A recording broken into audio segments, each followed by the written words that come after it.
Let's move on to a different category. This is the category used to treat influenza. Now, anti-influenza agents work on several areas, but the one that we talk about most is the decloaking of the influenza A virus.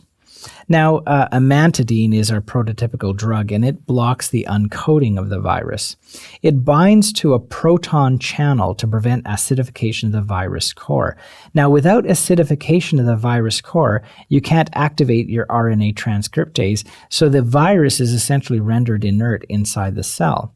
Now, it doesn't affect the influenza B virus. It tends to seem to only affect influenza A.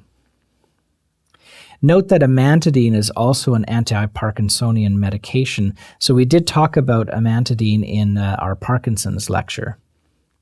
Rimantadine does not require dosage adjustment in renal failure, so it's a convenient agent as well that's part of our armamentarium.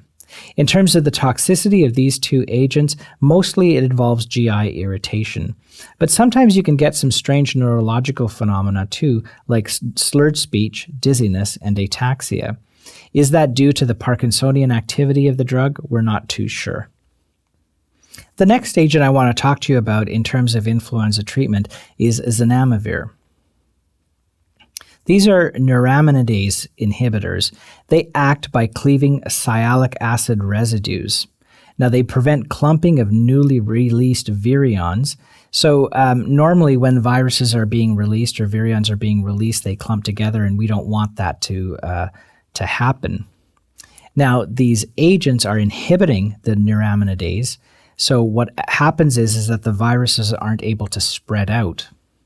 Now, these are active against both influenza A and influenza B, and they're actually also against H1N1 flu. If you remember, that made some headlines a few years ago. It's also active against H3N2 influenza virus as well.